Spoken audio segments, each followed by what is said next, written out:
Hello guys, welcome back to another videos. मैं doctor Kuldeep Masood, consultant sports physiotherapist. और आज हम एक बार फिर से अपना एक नया सेगमेंट लेकर आए हैं जिसका नाम है ट्रीटमेंट ऑफ स्पोर्ट्स इंजरीज। हम अपने लास्ट वाले सेगमेंट में डिस्कस कर चुके हैं इन्वेस्टिगेशन ऑफ स्पोर्ट्स इंजरीज, यानी कि स्पोर्ट्स इंजरीज की इन्वेस्टिगेशन किस तरह से होती है और हमें किस तरह के जो टेस्ट है वो करने चाहिए। इससे पहले हमने असेसमेंट जो है वो वाला सेगमेंट हमने किया था असेसमेंट का, और आज जो हम शुरू करने जा रहे हैं वो है हमारा ट्रीटमेंट वाला सेगमेंट। यानी कि एक एथलीट को, एक खिलाड़ी को जब गेम के दौरान या ट्रेनिंग के दौरान या कई दफा वर्कआउट के दौरान इंजरी हो जाती है, इंजरी किस तरह की, एक्यूट इंजरी है या ओवरयूज इंजरी है या कोई फ्रैक्चर हुआ है या कोई मसल में इंजरी हुई है, तो हम उस तरह का जो इंजरीज है उसका किस तरीके से ट्रीटमेंट करते हैं या क्या क्या ट्रीटमेंट हम जो है इस इंजरीज में दे सकते हैं या देते हैं। तो आज हम बेसिक जो है उन सारी जो इंजरीज हैं या उन इंजरी का जो ट्रीटमेंट है वो पढ़ने वाले हैं कि बेसिक ट्रीटमेंट हम क्या देते हैं। तो एक बार हम ट्रीटमेंट को बेसिक इंट्रोडक्शन जो हम लेंगे कि किस किस तरह के जो ट्रीटमेंट है वो दिए जाते हैं खिलाड़ी को इंजरीज के टाइम पे। तो काफी सारे ट्रीटमेंट जो अलग अलग होते हैं। एक्यूट इंजरी में अलग तरह का जो ट्रीटमेंट दिया जाता है, ओवरयूज इंजरीज में जो है अलग तरह का देते हैं। तो आज हम ये सारी चीजें जो है डिस्कस करेंगे। जिन व्यूवर्स ने भी हमारे जो लास्ट के एपिसोड नहीं देखे हैं वो जाकर उनको देख सकते हैं, क्योंकि हमारी जो सीरीज है 1 बाय 1 करके एपिसोड टू एपिसोड आ रही है। अगर आप लास्ट वाला एपिसोड नहीं देखेंगे तो आगे का एपिसोड जो है वो समझ में उतने अच्छे से नहीं आएगा। अच्छे से समझने के लिए हमारे जो लास्ट के एपिसोड भी देखने जरूरी है। तो चलिए हम आज का जो अपना ये सेगमेंट है जिसका नाम है ट्रीटमेंट ऑफ स्पोर्ट्स इंजरीज, हमारा जो ये नया एपिसोड है आज हम इसको जो शुरू करने जा रहे हैं। चलिए वीडियो को शुरू करते हैं।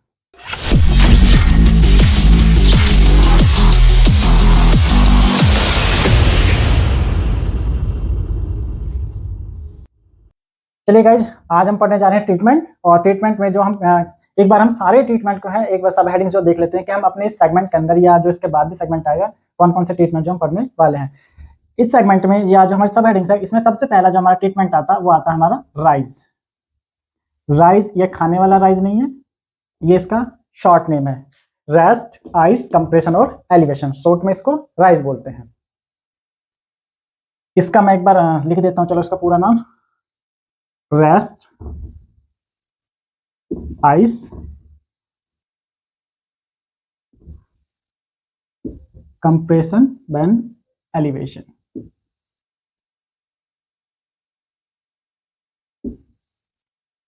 Elevation.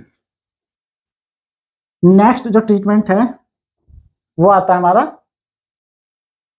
Immobilisation. Immobilization and mobilisation.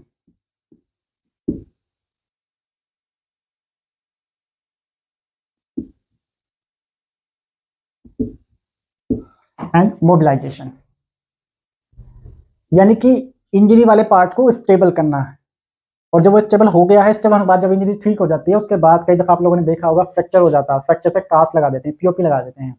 तो जो पीओपी लगाने का प्रोसेस है वो होता है हमारा इमोबिलाइजेशन। और जब पीओपी हटा दी जाती है फ्रैक्चर वाले से, फ्रैक्चर वाले पार्ट से, तो वो एरिया जो है हमारे वहाँ पे मसल एट्रोफी हो जाती है, मसल वीक हो जाती है और वो स्टिफ हो जाता है जॉइंट वहाँ का। तो उसको जब मोबिलाइज करते हैं, जॉइंट को चलाने के लिए मूवमेंट कराते हैं, तो उसको बोलते हैं मोबिलाइजेशन। तो हम ये भी इसके अंदर पढ़ने वाले हैं।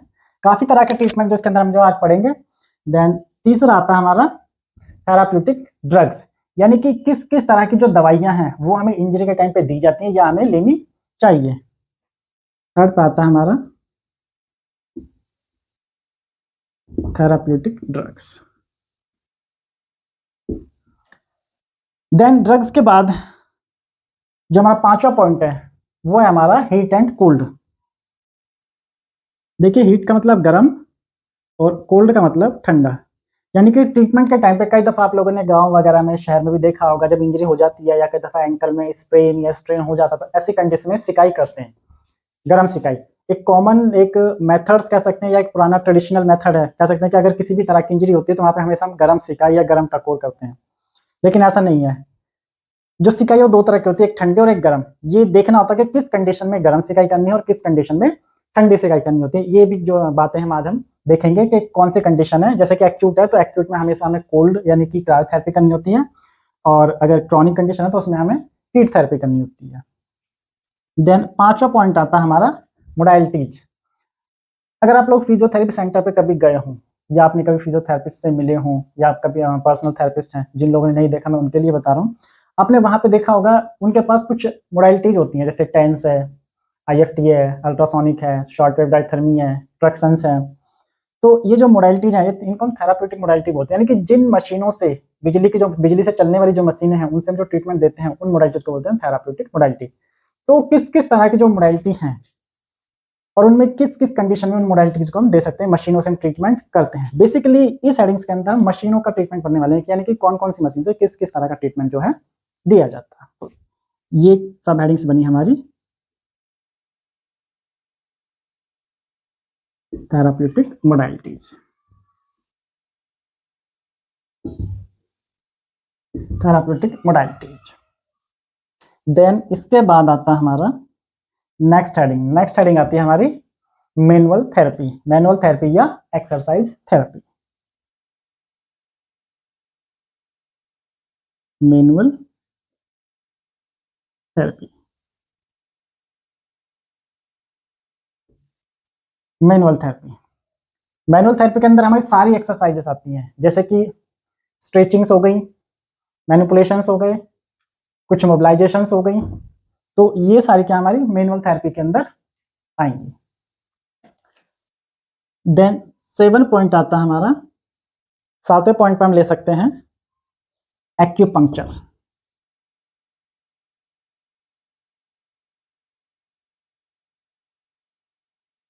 देखिए एक्यूपंक्चर ये फिजियोथेरेपी का पार्ट नहीं होता, ये अलग इसका कोर्स होता है, अलग से इसको करना पड़ता है। बट फिजियोथेरेपी में जो इसका एक बेसिक सा इंट्रोडक्शन है या बेसिक प्रैक्टिकल वो सिखाया जाता है फिजियोथेरेपी के अंदर। तो जो एक्यूपंक्चर है, कई दफ़ा ऐसी कंडीशन होती है कि उसको एक्यूपंक्चर से ही ठीक करना होता है। तो एक्यूपंक्चर में हम किस तरह की थेरेपी देते हैं वो हम जो इस हेडिंग्स के अंदर पढ़ेंगे कि एक्यूपंक्चर जो है किस तरह से कंडीशन को ठीक करता है। देन इसके बाद अगली जो हेडिंग है वो आएगी हमारी ड्राई नीडलिंग। Dry needling. देखिए एक्यूपंक्चर थेरेपी और ड्राई नीडलिंग दोनों सेम सी ही हैं लगभग, बट डिफरेंस क्या है दोनों के अंदर। जो ड्राई नीडलिंग है ये बेसिकली स्टिफ मसल्स पे ट्रिगर पॉइंट के लिए की जाती है, यानी हमारी मसल्स के अंदर जो फाइबर्स होते हैं उन पे छोटे छोटे जो पॉइंट्स होते हैं, ट्रिगर पॉइंट जो मतलब बन जाते हैं, जैसे नोट होती है मसल्स के अंदर, नोट बन जाती है फाइबर्स के ऊपर, तो उनको रिलीज करने के लिए ड्राई नीडलिंग की जाती है, यानी कि और उस जो ट्रिगर पॉइंट बनते हैं उनसे मसल स्टिफनेस आ जाती है, तो इसलिए हम ड्राई नीडलिंग करते हैं। बट जो एक्यूपंक्चर है ये एक ट्रेडिशनल मेथड है, चाइनीज मेथड भी हम इसको बोल सकते हैं, बहुत ही पुराना, काफी पुराना मेथड है ये एक्यूपंक्चर वाला। ये एक अलग तरीके से काम करता है, इसका मेथड बिल्कुल डिफरेंट है compare to dry needling. Acupuncture के अपने अलग जो बॉडी में चैनल्स होते हैं, यानी कि जैसे ऑक्सीजन रन करती है हमारी पूरी बॉडी में, ये ऑक्सीजन जो रन करने का जो चैनल्स हैं, जो उसका पाथवे है, ये उसके ऊपर काम करता है एक्यूपंक्चर। हमारी बॉडी के जो 5 एलिमेंट्स हैं, फायर, वाटर, जैसे आकाश है और धरती है, उसके अलावा एयर है, तो जो 5 एलिमेंट्स हैं ये उन 5 एलिमेंट्स के बेस पे काम करता है एक्यूपंक्चर। देन ये बिल्कुल सिंपल मेथड है, ये ट्रिगर पॉइंट पे काम करता है जिससे मसल स्टिफनेस हो जाती है। इसके बाद जो हमारा नेक्स्ट पॉइंट है वो आता है, इसके बाद हमने राइज हो गया, हमारा मोबिलाइजेशन हो गई है, थेराप्यूटिक ड्रग्स हो गई है, heat and cold therapeutic modalities हो गई है, मैनुअल थेरेपी हो गई है और एक्यूपंक्चर, ड्राई नीडलिंग। नेक्स्ट जो हमारा 7 और 8 9 पॉइंट पे आता है हमारा 8 सर्जरी। सर्जरी सर्जरी यानी कि जब हमारे ये सारे ट्रीटमेंट फेल हो जाए, समझ रहे हैं ना आप, जब ये सारे ट्रीटमेंट फेल हो जाए या कई दफा ऐसी कंडीशन हो कि ये ट्रीटमेंट दिए ही ना जाए, सीधी बात सर्जरी पे है, तो उस टाइम पे हम सर्जरी यानी कि ऑपरेशन उस चीज का करते हैं। जैसे कि फ्रैक्चर को अगर हम एक एग्जांपल लें, जैसे कि ले सकते हैं क्लोज फ्रैक्चर है, ओपन फ्रैक्चर नहीं है, यानी कि हेयर लाइन फ्रैक्चर हुआ है, तो हेयर लाइन फ्रैक्चर के केस में हम पीओपी लगा के इमोबिलाइज कर देते हैं कास्ट से इंजरी वाले पार्ट को। लेकिन अगर वो फ्रैक्चर हेयर लाइन नहीं है, फ्रैक्चर काफी बड़ा है, यानी कि जो बोन है वो टूट गई है, डिसलोकेट हो गई, तो ऐसी कंडीशन में कोई भी ट्रीटमेंट नहीं दिया जाएगा, उसमें क्या है सर्जरी ही सीधा काम करेगी। सर्जरी से जो वहाँ पे नेलिंग डाल दी जाती है, प्लेटिंग या नेलिंग कर देते हैं और उसके बाद जो है वो चीज ठीक वहां से हो जाती है। देन उसके बाद हम फिजियोथेरेपी या रिहेबिलिटेशन वगैरह करते हैं। तो यानी कि कहने का मतलब ये है कि जब ये सारे ट्रीटमेंट फेल हो जाए तब हम सर्जरी की तरफ बढ़ेंगे कि अब ये जो कंडीशन है ये सर्जरी से ठीक होगी, या कई दफा में डायरेक्ट भी जो है ज्यादातर चीजें सर्जरी की तरफ ले जाती है। 1 बाय 1 करके हम ये सारी चीजें पढ़ेंगे। 9 सब हेडिंग्स है हमारी, हम अपने सेगमेंट के अंदर ये सारी चीजें जो है पढ़ने वाले हैं कि राइज क्या चीज है, मोबिलाइजेशन और इमोबिलाइजेशन क्या है, थेराप्यूटिक ड्रग्स क्या है, हीट एंड कोल्ड क्या है, थेराप्यूटिक मोडालिटीज क्या है, किस तरीके से काम करती हैं, किस किस कंडीशन में हम इन मोडालिटीज को दे सकते हैं, मैनुअल थेरेपी क्या होती है, किस तरह से मैनुअल थेरेपी को परफॉर्म करते हैं, एक्यूपंक्चर थेरेपी क्या है, ड्राई नीडलिंग थेरेपी क्या है और सर्जरी क्या है। इसके अंदर हम एक कपिंग थेरेपी भी ले सकते हैं, थोड़ा सा भी मॉडर्न इसमें चल रहे हैं, कह सकते हैं कि कपिंग थेरेपी जो बड़ा ट्रेंड में है, कपिंग थेरेपी को हम ले सकते हैं। कपिंग थेरेपी को मैं ऐसे ही ऑरली आपको बता दूंगा कपिंग थेरेपी किस तरीके से होती है और कैसे वो काम करती है। बेसिकली हम 9 हेडिंग्स को जो है लेके चल रहे हैं, या यहाँ पे हम एक 10 हेडिंग जोड़ सकते हैं, cupping therapy, cupping therapy last. तो हम ये 10 चीज या 10 तरह का ट्रीटमेंट जो है पढ़ने वाले हैं। चलिए अब हम इस ट्रीटमेंट को 1 बाय 1 करके शुरू करते हैं। चलिए गाइज, सबसे पहले हम अपनी जो फर्स्ट हेडिंग है राइज, उसको शुरू करते हैं। यहाँ पे हम डाल लेते हैं राइज।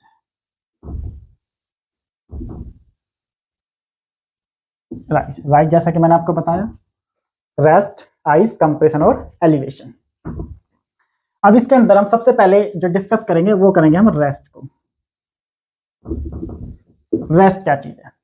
देखिए, जब भी हमें कभी इंजरी होती है, मस्कुलर इंजरी हुई, स्ट्रेन या स्प्रेन होता है, या कभी फ्रैक्चर होता है, लाइन फ्रैक्चर, तो ऐसी कंडीशन में हमेशा सबसे जो फर्स्ट प्रायोरिटी होती है कि उस पार्ट को हमें रेस्ट देना चाहिए, यानी कि उस पार्ट को हमें कंप्लीटली जो उसकी एक्टिविटी बंद कर देनी चाहिए।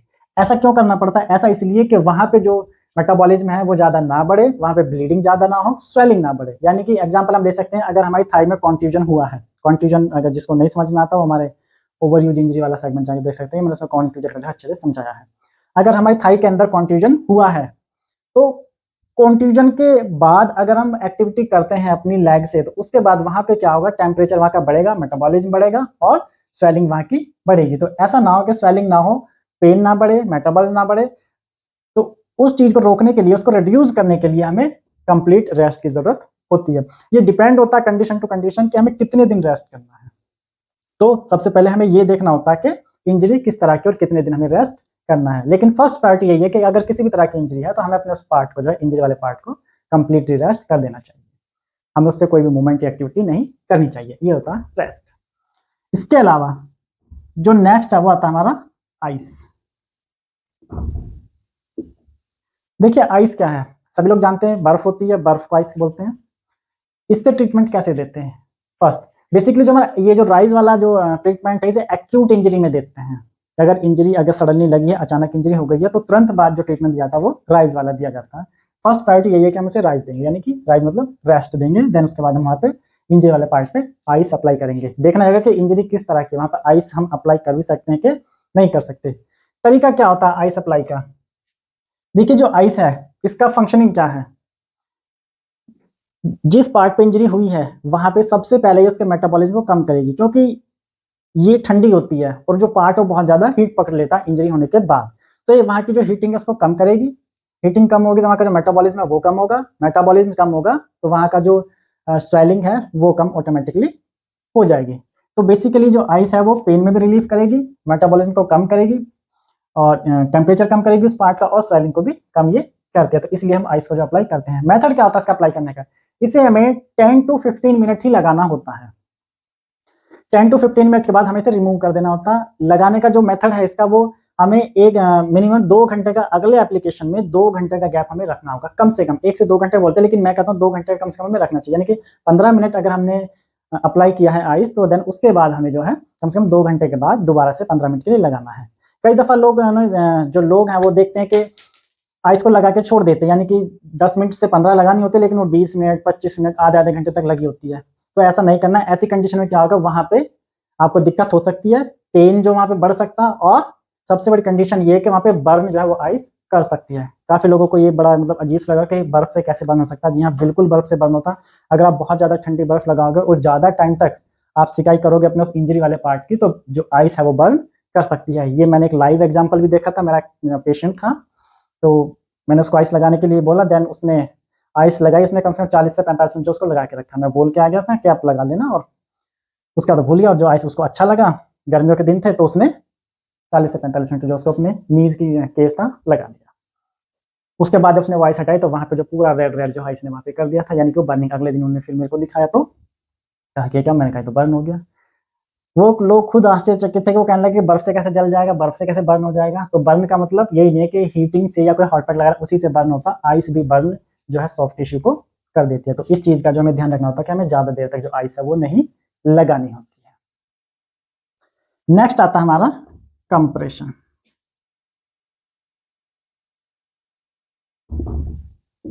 कंप्रेशन, देखिए कंप्रेशन क्या चीज है। कंप्रेशन जब हम रेस्ट करते हैं, आइस भी हमने लगा लिया, उसके बाद जो थर्ड पॉइंट आता है वो है कंप्रेशन। कंप्रेशन उस इंजरी वाले पार्ट को, हमें वहां पे स्वेलिंग ना बढ़े, ब्लीडिंग ज्यादा ना हो, इस चीज को रोकने के लिए वहां हमें क्रैप बैंडेज से या कोई दूसरी तरह की बैंडेज है उससे उसको जो है कंप्रेस करना होता है, उसको रैप करना होता है। रैप कैसे करेंगे? डिस्टल टू प्रॉक्सिमल, यानी कि नीचे से ऊपर की तरफ जो है उसे हाफ रैप में रैप करते हुए लेके जाएंगे अपनी बैंडेज को। इससे होगा क्या, वहां का जो मेटाबॉलिज्म है वो थोड़ा सा कम हो जाएगा, स्वेलिंग जो वहां पे नहीं बढ़ेगी, और जो ब्लीडिंग है, अगर ब्लीडिंग वाला पार्ट है तो वहां पे जो ब्लीडिंग है वो कम हो जाएगी या ब्लीडिंग रुक जाएगी। तो ब्लीडिंग को रोकने के लिए, स्वेलिंग को कम करने के लिए भी जो हमें बैंडेज का इस्तेमाल करना पड़ता है, उस एरिया को, इंजर्ड वाले पार्ट को कंप्रेस करना पड़ता है। कंप्रेस करते टाइम पे हमें ये देखना होता है कि बहुत ही ज्यादा उसको हम दबा के जो स्ट्रैप्स है उसको ना लगाए, जो बैंडेज है उसको ना लगाए, अदरवाइज ऐसी कंडीशन में आपको बहुत ज्यादा पेन हो सकता है, और पेन होगा वहां पे जो दूसरे कॉम्प्लिकेशन जो वहां पे होने के चांसेस रहते हैं। तो कंप्रेशन जो है वो हमें बहुत ही देख के करना होता है कि जो बैंडेज है वो नॉर्मली हमें इसको रैप करनी होती है हल्के प्रेशर के साथ में, तो इसको बोलते हैं कंप्रेशन। नेक्स्ट और लास्ट पॉइंट है हमारा, वो आता है एलिवेशन।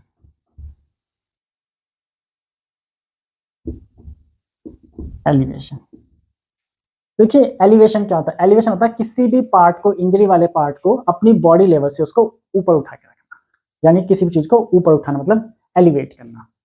एलिवेट क्यों करते हैं हम?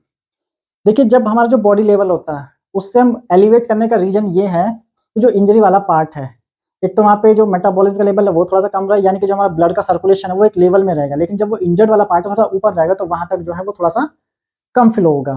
दूसरा, अगर वहां से ब्लड सर्कुलेशन थोड़ा सा डाउन होगा, टेम्परेचर कम होगा, तो स्वेलिंग भी वहां पे कम होगी, यानी कि स्वेलिंग बहुत ज्यादा नहीं होगी। और दूसरा, हमारी जो बॉडी के अंदर जो इंटरस्टिशियल फ्लूइड होता है उसका मतलब वो वहां ज्यादा इकट्ठा ना हो, उसको रिड्यूस करने के लिए भी जो है हमें एलिवेट करना पड़ता है अपने इंजर्ड वाले पार्ट को। एलिवेट कैसे करेंगे हम इसे? एलिवेट करने के लिए हम बेड पे, कई दफा देखा होगा, बेड पे पेशेंट को लिटा देते हैं, उसके बाद जो लेग है, सपोज को लेग में फ्रैक्चर है या कोई दूसरी इंजरी है, लेग को पिलो से थोड़ा सा बॉडी लेवल से ऊपर उठा देते हैं। दूसरा मेथड है हम किसी रॉप की मदद से पैर को बांध देते हैं बॉडी लेवल से ऊपर उठा के, या फिर कोई इसके अंदर स्लिंग लगा देते हैं। तो रॉप की मदद से, हेल्प से, या पिलो से, या कोई और स्ट्रेप से उसको बॉडी लेवल से ऊपर उठा के रख देना, या किसी चेयर पे हम लेटे हुए हैं और नीचे चेयर रख दो तो चेयर पे हम जो हम पैर को ऊपर रख सकते हैं या अपने उस इंजर्ड वाले पार्ट को रख सकते हैं। तो ये कुछ मेथड है एलिवेट करने के अपने इंजर्ड वाले पार्ट को, ताकि वहाँ पे जो इंटरस्टिशियल फ्लूइड है वो कम हो, स्वेलिंग कम हो, टेम्परेचर वहाँ का ज़्यादा ना बढ़े, इसलिए हम जो है एलिवेट करते हैं इंजर्ड पार्ट को। तो ये हमारी जो फर्स्ट हेडिंग थी, राइज। ये राइज हम क्यों अप्लाई करते हैं? बेसिकली जो राइज है उसको हम एक्यूट इंजरी में अप्लाई करते हैं, क्रॉनिक इंजरी या ओवरयूज इंजरी में उतनी ये कारगर नहीं होती है। तो ये हमारा एक्यूट इंजरी का बेसिक ट्रीटमेंट होता है कि अगर किसी भी तरह की कोई एक्यूट इंजरी होती है, यानी गुम चोट लगती है या मसल्स में कोई स्ट्रेन हुआ है या कोई स्प्रेन हुआ है, ऐसी कंडीशन में हमें सबसे पहले राइज वाला जो मेथड है ये अपनाना होता है। अगर कोई मेजर इंजरी है तो बात अलग है। तो गाइस अब हमारे जो नेक्स्ट जो हेडिंग है वो आती है हमारी immobilization. Immobilization and mobilisation.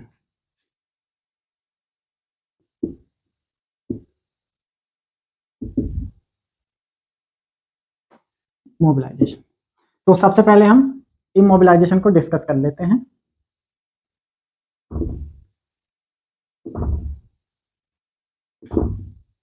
Immobilisation क्या है? देखिए जब भी हमेशा इंजरी होगी या कई दफा बोन फ्रैक्चर होगी या मसल इंजरी होगी तो हमेशा हमें उस पार्ट को स्टेबल करने की जरूरत होती है, यानी कि वो किसी भी एक्टिविटी में ना आए। ऐसा क्यों करते हैं? ऐसा इसलिए करते हैं ताकि जो उसका हीलिंग प्रोसेस है वो अच्छे से हो जाए। सपोज करिए बोन है कोई, अगर बोन के अंदर फ्रैक्चर हुआ है तो हम उसको कैसे इमोबिलाइज करेंगे? उसके ऊपर हम कोई कास्ट लगाएंगे, प्लास्टर करेंगे, या किसी एक्सटर्नल पार्ट से, जैसे पहले ट्रेडिशनल मेथड में आपने देखा होगा बांस की खपच्ची लगा के उस पर स्ट्रैप कर दिया करते थे, तो उससे भी हम जो उसे इमोबिलाइज यानी कि उसको स्टेबल कर देते थे। तो ये पार्ट क्या कराता है हमारा, इसको कहते हैं हम इमोबिलाइजेशन। देखिए इमोबिलाइजेशन की जरूरत क्यों पड़ती है? इमोबिलाइजेशन ताकि वो जो पार्ट है वो अच्छे से हील हो और वो हम उसको जो दोबारा से उसकी प्रॉपर जो उसकी पोजीशन थी उसमें हम उसको लेके आए। देन इसके अलावा हम ये जो प्रोसेस है इसको करते कैसे, इमोबिलाइजेशन, इसके काफी सारे मेथड्स होते हैं। फर्स्ट पीओपी कास्ट लगा के अगर कोई हेयरलाइन फ्रैक्चर है, ओपन फ्रैक्चर नहीं हुआ है, तो ऐसी कंडीशन में जो ऑर्थोपेडिक सर्जन है वो क्या करेंगे, वो पीओपी कास्ट लगा के उसको स्टेबल कर दे, जिसे आप आम भाषा में प्लास्टर बोलते हैं, यानी कि प्लास्टर कर दिया। दूसरा, कुछ थर्मोप्लास्ट जो प्रोडक्ट होते हैं उनकी मतलब उनकी मदद से जो उसको इमोबिलाइज कर दिया जाएगा, स्टेबल कर देते हैं। कई दफा अगर फ्रैक्चर छोटा नहीं है, फ्रैक्चर बड़ा है या ओपन फ्रैक्चर हुआ है, ठीक है, या फ्रैक्चर ओपन भी नहीं है लेकिन जो बोन जो है वो फ्रैक्चर होकर वो डिस्प्लेस हो गई है, अपनी जगह से वो अलग हो गई है, तो ऐसी कंडीशन में क्या करेंगे हम, उसको प्लेट लगा के या जो सर्जन है वो नेलिंग उसके अंदर डाल देता है, तो उससे जो उसको स्टेबल कर देता है, बाद में वो हील हो जाती है। देन आफ्टर 1 ईयर या 2 ईयर्स के बाद उसको जो है निकाल दिया जाता है। तो ये जो प्रोसेस है ये हमारा इमोबिलाइजेशन कहलाता है। यानी कि बेसिकली हम कह सकते हैं कि फ्रैक्चर के बाद या इंजरी होने के बाद उस इंजरी को प्रोटेक्टेड करना या उसको स्टेबल करना, उसको वापस अपनी ही जगह पे, उसको बोलते हैं इमोबिलाइज करना। यानी कि वो अपनी किसी, जब तक वो ठीक ना हो तब तक वो अपनी किसी भी एक्टिविटी में ना आए, ये कहलाते हैं हमारे इमोबिलाइजेशन। देन मोबिलाइजेशन क्या होती है, जैसा कि इसका नाम है मोबिलाइज करना।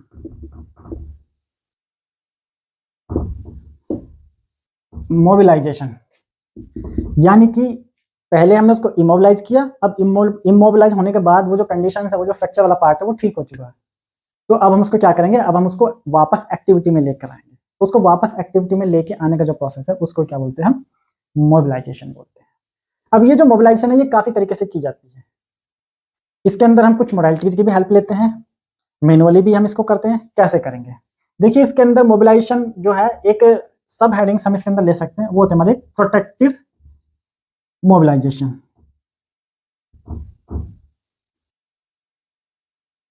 Protected mobilisation,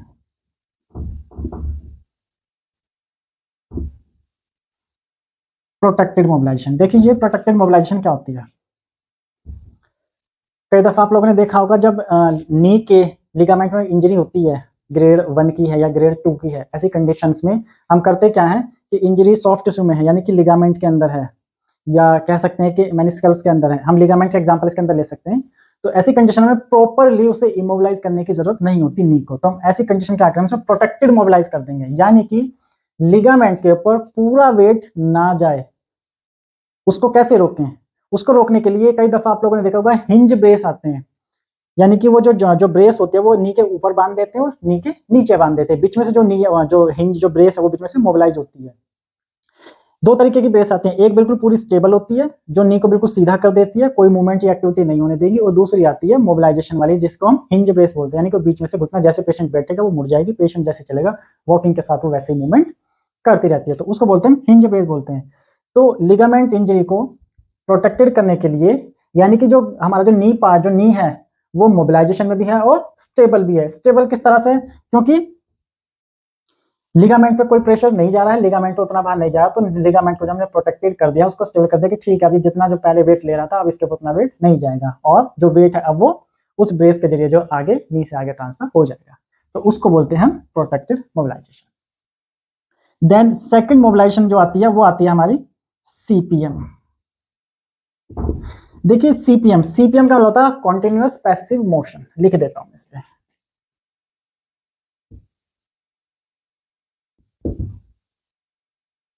continuous